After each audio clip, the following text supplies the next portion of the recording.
ایک بات مجھے یہ بتائیں، عمران خان صاحب سے عشق کی وجہ کیا ہے اور آپ عمران خان کو سب سے بہتر کیوں سمجھ رہے ہیں؟ دو ریزن آپ کا ٹکٹ چاہیے، ایم این اے کا چاہیے یا آپ سینیٹر بننا چاہتے ہیں، یہ کس لیے آپ اتنی اسٹرگل کر رہے ہیں؟ جی جان، میں آپ کو دل کی اور سچی بات یہ بتاتا ہوں کہ میں کس لیے اسٹرگل کر رہا ہوں۔ یاد رکھیں ابھی ہمارا اور آپ کا مقابلہ میدان میں ہوگا، دیکھیں گے کہ میدان میں کون جیتے گا۔ ناظرین، تو یہاں پر عمران خان صاحب کے عاشق یہاں پر بہت بڑی تعداد میں موجود ہے۔ ایک تو آپ نے یہ بتانا ہے کہ کہاں سے ہیں، اور ایک آپ نے یہ بتانا ہے کہ اس سے پہلے 26 آئینی ترمیم ہوئی تھی، ہمارے ملک نے کتنی ترقی کی، اور جب 27 ابھی پاس ہو چکا ہے تو اس کے کیا فوائد ہوں گے پاکستان کے لیے، اور پاکستان کتنا سیو ہو چکا ہے؟ اعوذ باللہ من الشیطان الرجیم، بسم اللہ الرحمن الرحیم۔ ایاک نعبد و ایاک نستعین، تصور گجر NH63 تحصیل جلال پور جاتا ہوں۔ سر یہ جو ترمیمیں ہیں نا، یہ خود کو پروٹیکٹ کرنے کے لیے کی جاتی ہیں، یہ کوئی ملکی مفاد میں نہیں ہوتی۔ جو ترمیمیں پیش ہوئی ہیں پہلے آپ ان کا ثمر دیکھ چکے ہیں کہ کیا ہوا ہے۔ یہ ترمیمیں جسٹ یہ بگ باس کر رہے ہیں، خود کو پروٹیکٹ کرنے کی کوشش کر رہے ہیں۔ خان صاحب کا خوف اتنا ان کو سر چڑھ کے بول رہا ہے کہ وہ چاہ رہے ہیں کہ اسرائیل کے علاوہ ہمیں کوئی پوچھے ہی نہ، ان کے بس میں ہو تو یہ اسرائیل پہ بھی پابندی لگا دیں کہ وہ بھی ہماری جان لینے نہ آئے۔ دیکھیں یہ کوئی انبیاء نہیں ہے، انبیاء علیہ السلام معصوم تھے، ان کو یہ اللہ تعالیٰ کی طرف سے یہ ہے کہ وہ معصوم ہیں، گناہ سے پاک ہیں، ان پہ کچھ سزا وغیرہ نہیں ہے کیونکہ اللہ کے نبی ہیں۔ یہ خود کو فرعون سمجھ رہے ہیں، اس لیے وہ چاہ رہے ہیں کہ اسرائیل کے علاوہ ہمیں کوئی بندہ نہ پوچھے، خود کو عمران خان سے پروٹیکٹ کر رہے ہیں۔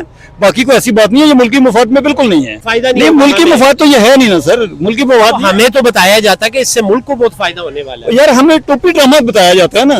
دیکھیں ہمیں 1947 سے لے کے آج تک ہمیں کیا بتاتے رہے ہیں، یہی بتاتے رہے ہیں، یہ آپ کے مفاد میں، وہ آپ کے مفاد میں، وہ کرتے خود کو پروٹیکٹ ہیں۔ زبردست، ہمارے ساتھ رکے جی میاں الیاس وٹو صاحب جو ہے وہ ساؤتھ افریقہ سے ہمارے ساتھ ہیں، ان سے بھی بات کرتے ہیں اور ان سے یہ پوچھتے ہیں کہ ایسی کیا وجہ ہے کہ آپ وہاں بیٹھ کر نہ آپ نے ایم پی اے کا ٹکٹ لینا ہے، نہ آپ نے ایم این اے کا ٹکٹ لینا ہے، لیکن اس کے باوجود بھی آپ اسٹرگل بھی کرتے ہیں اور انویسٹمنٹ بھی کر رہے ہیں۔ جی ہمارے ساتھ میاں الیاس وٹو صاحب موجود ہیں۔ جی سر، السلام علیکم سر، کیا پیغام کرتے ہیں؟ الحمدللہ سر، سب سے پہلے آپ نے میرے کچھ کوشچن کا جواب دینا ہے۔ کوئی بھی بندہ جو ہے وہ اس طرح کے کام بغیر کسی فائدے کے نہیں کرتا، تو میاں الیاس وٹو صاحب کیا فائدہ چاہتے ہیں ان فیوچر؟ آپ کو ایم پی اے کا ٹکٹ چاہیے، ایم این اے کا چاہیے یا آپ سینیٹر بننا چاہتے ہیں؟ یہ کس لیے آپ اتنی اسٹرگل کر رہے ہیں؟ جی جان، میں آپ کو دل کی اور سچی بات یہ بتاتا ہوں کہ میں کس لیے اسٹرگل کر رہا ہوں۔ جی پلیز سر۔ میں سب سے پہلے پاکستانی ہوں اور مسلمان ہوں، ماشاءاللہ، صحیح ہے، میرا حق بنتا ہے کہ میں سچ کا ساتھ دوں۔ یہ نہیں ہے کہ آپ ملک کے ادارے بھی داؤ پہ لگا دو۔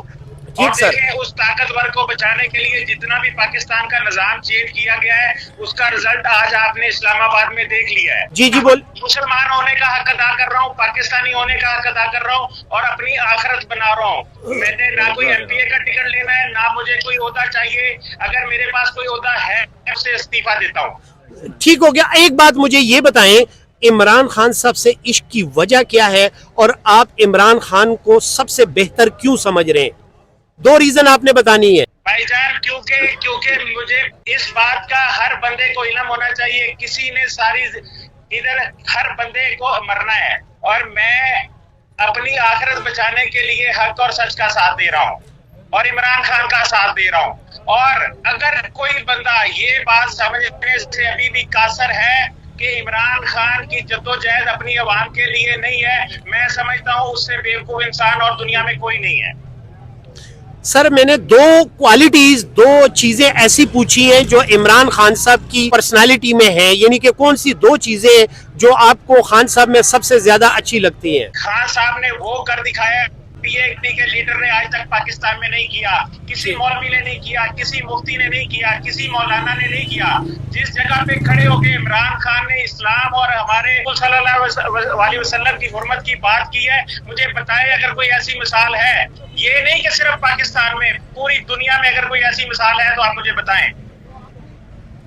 جی بالکل، یہ آپ نے دیکھ بھی لیا اس ٹائم جتنے بھی آپ کی تنظیم کی طرف سے لوگ آئے ہیں اور اسپیشلی یہاں پر پی ٹی آئی کے کارکنز، MPAs, MNAs بھی آئے ہیں۔ عمران خان صاحب کی بہنیں دھرنا دے کر بیٹھی ہوئی ہیں، تو یہ دھرنا دینے کی ضرورت آپ کی نظر میں کیوں ضرورت پڑتی ہے؟ सर हम मुसलमान हैं, हम पाकिस्तानी हैं, हमारे इस्लाम में बहनों का क्या हक है वो आप जानते हैं। और साथ वो साथ कौम है जो अपनी बहनों को हिस्सा नहीं देते, और हम साथ वो- साथ ये वो भी लोग हैं दिखाएं जो अपनी बहनों का हक खा जाते हैं। ये वो बहनें हैं जो अपने भाई के लिए हक के लिए खड़ी हैं, और वो भाई ऐसा है जिसने दुनिया में इस्लाम का नाम सर बुलंद किया, जिसने पाकिस्तान का नाम सर बुलंद किया, जिसने 92 का वर्ल्ड कप जिताया, जिसने हमारे उसकी बहनें अगर रोड पर बैठी हैं और हमारे ओहदेदार, हमारे एमपी एमएनए अगर घरों में बैठे हैं, वो ऐसे ही है जैसे उनकी माएं बहनें रोड पे बैठी हैं और वो घरों में बैठे हैं। जबरदस्त हो गया सर, आप हमारे साथ ही रुकिएगा, कोई पैगाम देना चाहें? जी बिस्मिल्लाहिर्रहमानिर्रहीम। नाजरीन, इस वक्त हम मौजूद हैं अडियाला जेल के बाहर, और अगर आप मेरे बैकग्राउंड पर भी आपको नजर आ रहा होगा, हलीमा जी हमेशा की तरह यहाँ पर आई हैं, उनकी बहनें भी यहाँ पर साथ मौजूद हैं और यहाँ पर धरना देकर बैठ जाती हैं। धरना क्यों देती हैं? क्योंकि वो एक ख्वाहिश रखती हैं कि इमरान खान साहब जो इस वक्त बेगुनाह पाबंदे सलासल हैं, इस वक्त अडियाला जेल में हैं, तो उनकी बहनें और पीटीआई के कारकुन, एमपीएस, एमएनएस और इमरान खान साहब के आशिक यहाँ पर पहुंच जाते हैं। मेरे साथ यहाँ पर बहुत दूर दराज से मेहमान आए हैं, इनसे जरा बात करते हैं। सर, क्या पैगाम करते हैं? इय्याका नअबुदु व इय्याका नस्तईन। हम तकरीबन हर मंगल को यहाँ पे इलियास भुट्टो साहब हैं, साउथ अफ्रीका में ओवरसीज़ हैं, दरबन शहर के, तो उन्होंने एक तंजीम बनाई हुई है कि 2 गाड़ियाँ लेके तकरीब हम यहाँ इमरान खां की चाहत के लिए, इमरान की खां की मोहब्बत के लिए आते हैं। तो हमें हर दफ़ा यानी हर मंगल को यही होता है कि धरना देना पड़ता है, मुलाकात नहीं करवाई जाती, यहाँ तक कि तीनों बहनें, किसी बहन की भी मुलाकात नहीं करवाई जाती। तो हमें अफसोस है, ना अदालतों का कहना माना जा रहा है, हमारा हक है। चलो ये हम देखते हैं कि दूसरे लोग नहीं मिल सकते, लेकिन बहनों को, खूनी रिश्तों को तो मिलना दिया जाए ना। अच्छा सर, अगर मुलाकात करवा दी थी, ऐसी क्या वजह है, ऐसी क्या प्रॉब्लम हो जाएंगी कि अगर हलीमा जी या उनकी बहनों की खान साहब से मुलाकात करवा दी जाती है? यही बात है कि हमें समझ नहीं आती, इनको खौफ क्या है, इनके अंदर डर क्या है, बहनों की मुलाकात क्यों नहीं करवाई जाती?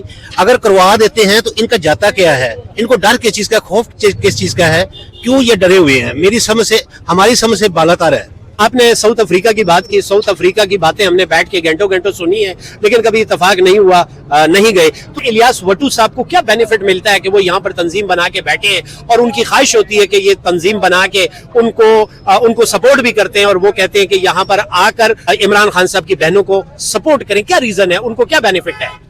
1947 से लेके आज तक जी, जो इमरान खान ने शऊर दिलाया है, आज तक किसी ने नहीं दिलाया। ठीक है, आज देख लें कि बच्चा सबकी जुबान पे इमरान खान है, क्योंकि वो हक सच पर बैठे हुए हैं। आज अगर वो जेल में है तो हमारी वजह से है, हमारे बच्चों की वजह से है।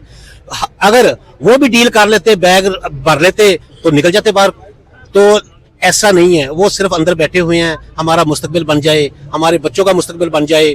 आप देख रहे हैं कि कितनी नफरत यानी कानून ने हमारे अपना दरमियान पैदा की हुई है।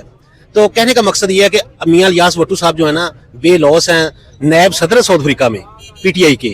तो हमेशा उन्होंने यही जदोजहद की है कि इमरान खान का वाहद सिपाही है, सच्चा सिपाही है, तो उसकी मोहब्बत में अच्छा, उनको एमपीए, एमएनए या सेनेट का टिकट चाहिए, मतलब ये सारी स्ट्रगल करने के बाद?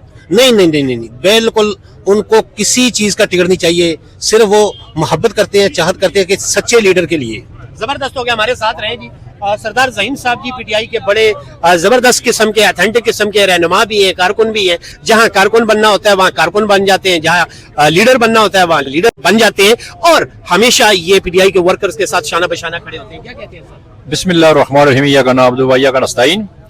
अभी कहने को तो कुछ हमारे पास बचा ही नहीं है। एक ओहदा था और वो भी बादशाह सलामत ने ले लिया, और वो समझ रहे हैं कि मैं सारी जिंदगी जिंदा रहूंगा। तो ये जो जिस तरीके से इन्होंने ख्वाब देखा, ये फरहौन ने भी ख्वाब देखा था, ये यजीद ने भी देखा था, ये शिमर ने भी देखा था, ये इससे पहले जो हमारे जो जितने भी अदवार गुजरे हैं तारीखी, उसमें जो बड़े बड़े फरहौन आए उन्होंने ये देखा था। लेकिन एक बात याद रखें कि अभी ये आईनी जो 27वीं आईनी तरमीम पास हुई है, एक तो हम इसको बिल्कुल रिजेक्ट करते हैं। उसकी वजह कि ये जो हुकूमत है ये 17 सीटों वाली है, और उसके बाद 17 सीटों के अलावा यानी अवाम और पाकिस्तान तहरीक इंसाफ, जिसके पास पाकिस्तान तहरीक इंसाफ के पास अवामी मैंडेट था, तो वो इसको रिजेक्ट और अवाम रिजेक्ट करती है। और इंशाअल्लाह कि अभी आपने याद इस्तिस्ना भी ले लिया, हमारे जो जरदारी साहब हैं, आप और जो क़यामत जिंदा रहने जिन्होंने ऐलान कर दिया है, आप ये याद रखें, अभी हमारा और आपका मुकाबला मैदान में होगा, देखेंगे कि मैदान में कौन जीतेगा। अभी आपका हमारा ना अदालतों में रहा, ना आपका आईनी, ना कानूनी, आपके पास जो एक पता था आपने खेल लिया। अब इंशाल्लाह अवाम, वर्कर और खान के सिपाही पता खेल के आपको दिखाएंगे। जी हमारे साथ मौजूद हैं यहाँ पीटीआई के कारकुन और खान साहब के आशिक। ये बताएं जी, 26वीं आईनी तरमीम पेश हुई, उसमें भी पाकिस्तान को बहुत ज्यादा फायदा हुआ। देखें पेट्रोल हर चीजें सस्ती हो गई, अब 27 अमेंडमेंट कर दी गई, तो इसका क्या फायदा होगा और मुल्क कितना तरक्की करेगा और मुल्क कितना महफूज हो चुका है इसकी वजह से?